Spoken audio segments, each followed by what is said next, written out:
Greetings comic lovers and welcome back to Casually Comics, the channel where we chat all things comics, from reviews of comics new and old to history to anecdotes to really wherever our whims take us. Throughout a character's life, there are moments that cling to them. They can be positive, negative, baffling, disturbing, a whole variety of things. And it can take a character a long time to move past them, if they ever can. And they are always things that lurk in the shadows, waiting to be referenced. Such is the case with a dark Zatanna plot. A plot that had ripple effects far past her own actions. And for some reason was pulled out of her hat more than once, quite a few times in a short time period. This even after it had been poorly received. And as we're about to discuss, it didn't actually come out of nowhere, sort of. We're going to be talking about the Zatanna mind wipes. The times when Zatanna Zatara erased people's memories or altered their personalities. You know, hero things. But before we get started, I'm Sasha, and if you're enjoying this content, you know what to do. Hit that like button, hit the subscribe button. Join us on this comic book journey. Now, this mind wipes Zatanna plotline has always fascinated me. This because the moral implications of mind alteration place a stain on your character that is hard to wash out. So I was always left with the question of why. Not necessarily why the plot itself, but why with Zatanna? Which led me down a fascinating rabbit hole, which I will now guide you down. We're gonna go together. Also, probably throughout this I will say Zatanna and Zatanna, because it's one of those names for me. Kara, Kara, Zatanna, Zatanna. You're gonna get all the pronunciations, pick your flavor. Now, let's open our tour books to 1964. Zatanna Zatara debuted in Hawkman #4 in 1964 and was created by Gardner Fox and Murphy Anderson. She was a legacy hero for the Silver Age, the daughter of the Golden Age magician Giovanni John Zatara, who had debuted all the way back in Action Comics #1 in 1938. Zatanna was introduced as a powerful sorceress slash magician, because she also did stage magic. She could seemingly do anything as long as it was a spell that she said aloud backwards. Zatanna's introduction was unique in that it was structured around a mystery that she was trying to look for her father. Now, the mystery itself wasn't all that unique,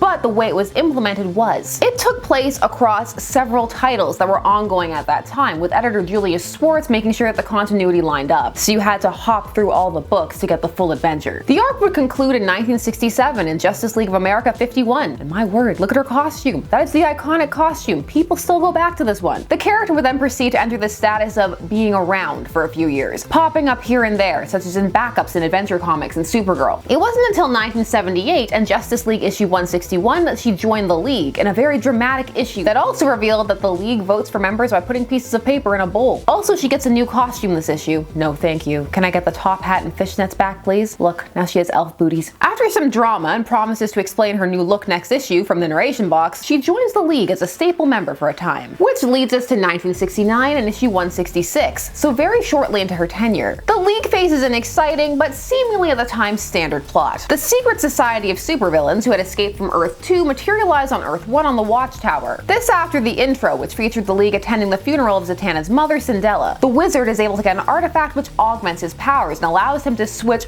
all of the secret society with the League, so they body swap. They look exactly like each other. It's one of the two, but it seems to be full body swap. Either way, everybody's opposites. Your classic hero-villain swap. The society proceeded to learn their new abilities and trick the other heroes out there into believing they are in fact the Justice League, while the true heroes are trapped in the society's bodies and must try to find a way to make their friends realize that it's them inside of there. This arc lasted 3 issues, from 166 to 168. These issues were written by Jerry Conway with art by Dick Dillon. And my favorite part, undoubtedly, about all of this is that firstly, Ollie's the only person to find anything suspicious, and everybody just dismisses him by saying, "Aw, he's just a grumpus." So ultimately, what gives these imposters away? It's not faux Superman launching villains into space. It's not fake Zatanna salivating over the jewels they're supposed to be protecting. No, it's the moment when fake Hal Jordan, when he's alone with Black Canary, tries to kiss her. Red alert! Hal would never. The story ends with Zatanna swapping the League and society back into their proper bodies. And so it was left for a time. The thing was, this story had many unexplored implications if one took the time to think about it for a few moments and ask some questions. Questions like, if the supervillains were inside of their bodies, wouldn't they have learned their secret identities, and also those of the people around them? As you see even within the arc, that fake Superman uses super hearing, so he hears them talking about them and hears real uses of real names. Questions like the aforementioned and more led to the story being the start of what is known as the Mind Wipe storyline. This story would be retconned to be the first time that Zatanna used her powers to mind wipe people and to kind of alter their personalities. But what caused the re-examination of this story? Well, for that we need to look at the moment that many wish had never occurred and take a look at the controversial storyline, Identity Crisis. Identity Crisis was a 7-issue storyline that was released in 2004, written by Brad Meltzer with art by Rags Morales. Now, there are many moments that people point to when critiquing this series, but the one we need occurs smack dab in the epicenter of a couple of them. Throughout Throughout the series is revealed that after stumbling upon Dr. Light raping Sue Dibney, the wife of Ralph Dibney, the elongated man on the Watchtower, after he had escaped from confinement there, the League members present, Green Arrow, Green Lantern, Hawkman, The Flash, Zatanna, the Atom, and Black Canary, decide that something must be done, that this is just too much. Now we must leave the why this was the straw that broke the camel's back discussion for another time, alongside the was the assault necessary conversation. For our purposes, we must focus on the decision made via vote that Zatanna was going to mind wipe and alter Dr. Light. This then an act which they would later refer to as lobotomizing him, as he was so radically altered by it. While they are doing this, Batman arrives on the Watchtower and sees them and tries to stop them. So they restrain him, and Zatanna wipes his mind, taking 10 minutes from him. A decision that would have massive ripple effects. It would lead to Batman ultimately quitting the League and be the star of his more paranoid personality. It also led to the creation of some key conditions that led to Infinite Crisis. Zatanna is presented as feeling she has done the right thing when it comes to Dr. Light, but having regrets over what happened to Bruce. It's also revealed that this isn't the only time they've done this. This was not very well received, as it painted the Justice League in a very unheroic light. And while many were involved with the vote, it was Zatanna who ultimately did the deed, and so it stuck to her more than the rest. But it didn't end there. There was a follow-up to this, the arc Crisis of Conscience, which spanned 5 issues in 2005 and led directly into Infinite Crisis. In this story, the members of the League involved in the mind wipe vote deciding that they have to tell Batman, unaware that he had already figured it out. It is in this story as retconned that Zatanna had mind wiped the secret society, but it is an updated retcon. As in between these two stories, the first in the Bronze Age and this later one, there had been Crisis on Infinite Earths, the giant DC universe-wide reset that had collapsed the multiverse into one Earth. This was actually what was going to be undone in Infinite Crisis. So because of that, backstories have been altered, and so the backstory didn't have to be exactly the same. It didn't have to take the Bronze Age story verbatim. So now, Zatanna's inexperience with magic have resulted in her essentially causing more memory loss and alteration than she intended. She also hid memories from Martian Manhunter, a telepath, so that he wouldn't know. The story also plays with the idea that aside from Bruce, she's not really sorry about what she did. In fact, when Hal talks to her saying essentially he worries she felt pressured into it by the fact that she was a rookie member of the League at the time, she counters that she could have said no if she really wanted to, and that she thinks she would do it again. While other people tell her what she did is a violation of her powers, it's not that many. In fact, it's very few people, and most defend everything, even what she did to Batman. There is a very satisfying panel of Bruce punching Hawkman after Hawkman says they're his friends and who cares, it was only 10 minutes, and Bruce counters with, "My friends wouldn't have done that to me." Damn straight, friends don't mind wipe friends,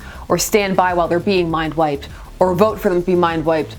No mind wipes, not even once. The classic JLA story seems to have been brought forward to this post-identity crisis plotline to present a more compelling moral conundrum than that of Dr. Light, which had already been questioned. This and the fact that in the former scenario, the villains in question knew their identities and that there was a concern that they were going to go after their families, which is validated by the fact that that is the first thing they do when they remember. This causes the same scenario to play out again, the question of do they mind wipe them or not? Zatanna in all of this talks with Wonder Woman, who is fresh off murdering Maxwell Lord via neck snap. So her advice is very much sometimes you have to do what needs to be done, even if it's ugly. So she re-enters the situation after saying she would never use her powers that way again, with the mindset that she will use them how she needs to, and frees League members who were under Despero's control, and goes to the recaptured society of villains and tells them after all they have done, they're lucky she's only doing that to them, and wipes their minds again. Now, to this story's credit, there is an attempt to explore the moral quandary here. It's mostly through people yelling at each other, but an attempt is made. The thing is, Zatanna is more of a prop in these arguments, and her stance isn't fully clear until it settles on, yeah, I'll wipe minds and alter personalities, which for many was not an endearing look, especially depending upon where one fell on the should it ever have happened in the first place argument. But oh no, we weren't done yet. Up to that point, we had villains being mind wiped or altered, and Batman because he was getting in the way of what needed to be done. It totally wasn't because they were angry about what they saw Dr. Light doing. No, come on, shh. Why would you think that? Truth, justice, and mind wipes. The fact is that the argument could be made that since these people were doing something heinous or going to do something heinous, or they were preventing people from having something heinous done to them, that this could be justified. That's the argument that some make. But that is until we get to a plot point that is seated in issue 119 at the end of Crisis of Conscience. The idea that Zatanna has altered Catwoman. Zatanna was going to be employed to write what some felt was an unbelievable face heel turn in Selina. Now, Catwoman had had a series in the 90s wherein she was very much an anti-hero, skewing at times far into the anti and even back into the villain. But in the year 2002, when her series was relaunched under Ed Brubaker, she was now firmly on the more heroic side of anti-hero, the protector of Gotham's East End. Now, there had been some work to seed this. At the end of her 90s run and in a little arc in between the two, she had gone through some traumatic things, and she'd been receiving therapy from Dr. Leslie Tompkins. And the idea was meant to be that after everything that had happened to her, she wanted to turn her life around. But there were some that felt that this was unbelievable. Selina would never. And so in Catwoman issue 50 in 2006, Zatanna Zatanna appears to tell Selena that the reason she became the protector of the East End was because her and the League kidnapped her and altered her mind. Why? Because they could. Because they were power tripping. What was she doing that was so horrible at that moment? Nothing. They don't mention anything.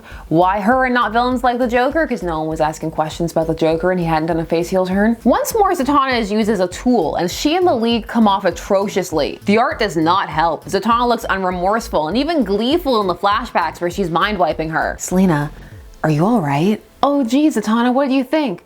No. Oh wait, I should say it backwards. On. I'm sorry, but what I did to you, I didn't have the right. None of us did. But you had the right to know about it. And with all of these elements lined up, Zatanna was tainted with many fans for a time. And still, they kept using her this way. The second Selena Mindwipe storyline was used years later in Gotham City Sirens in 2010, starting in issue 17 through 19, where Talia comes to Zatanna saying she must wipe Selena's memory of Bruce for Bruce's safety, that being that Selena knows Bruce's identity. Zatanna buys this for a time, despite having doubts. It's only while she is mid-Mindwipe she realizes that it's a bad idea and she's been tricked. This despite all of her past experiences with mind wipes. All of this made this a plot point that needed to be addressed in other books when she appeared, as it had seemingly become almost a character trait as it kept recurring. By this point, she'd been tied to Batman in terms of backstory, and so if the two were going to work together, this was something that was gonna have to come up, otherwise there would be a huge elephant in the room. Detective Comics 833 from 2007, written by Paul Dini, and the story entitled Trust, begins a 2-issue story arc that deals with Batman forgiving Zatanna, that while partially sweet, is also horrifying as it hones in on their childhood connection, and also features her seeming sad that she has to still apologize for what she did. Tell me one thing, Bruce. Did you call me here to solve my friend's murder or to reopen old wounds?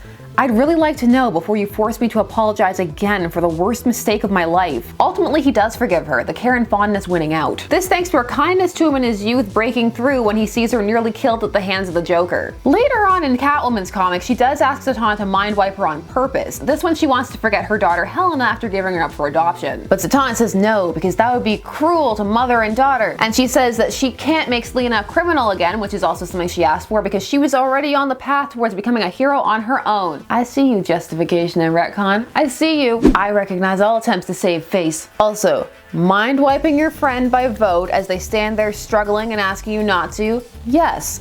Mind wiping people who are asking for it to save themselves from emotional pain? No.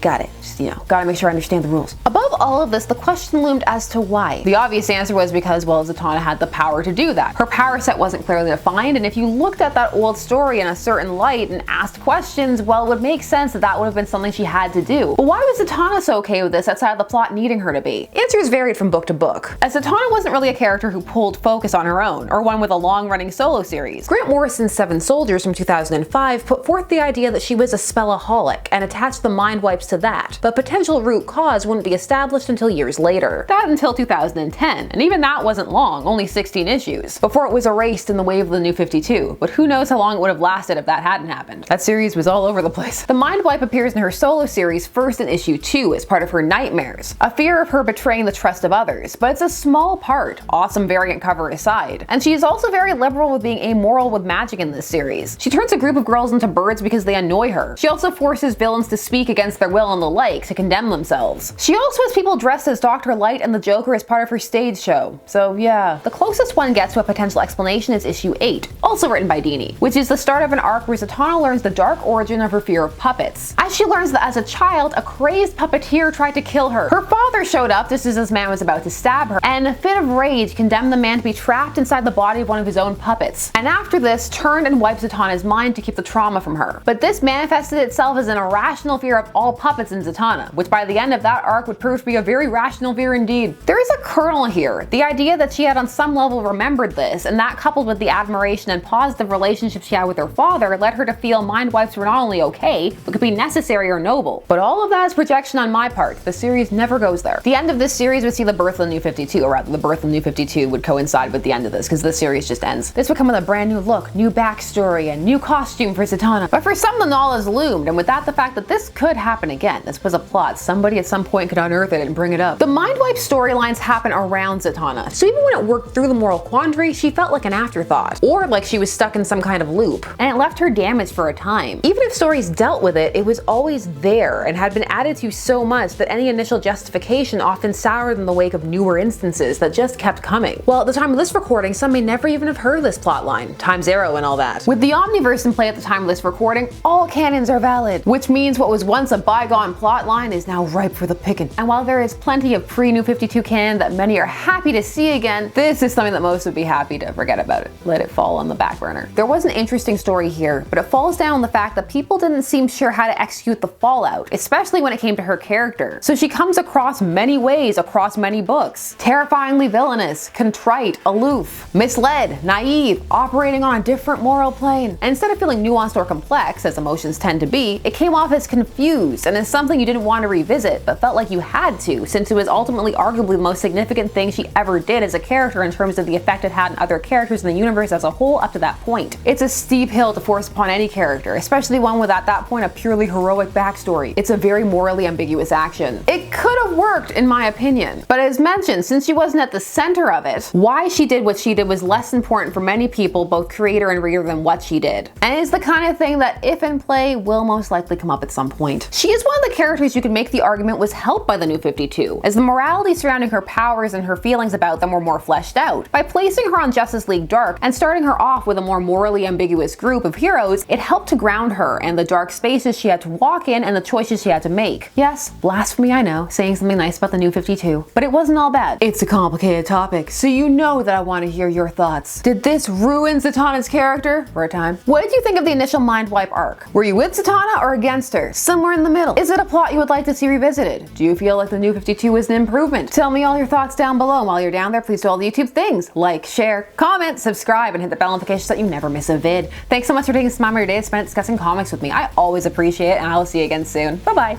Also, do you say Zatanna or Zatanna? Let me know.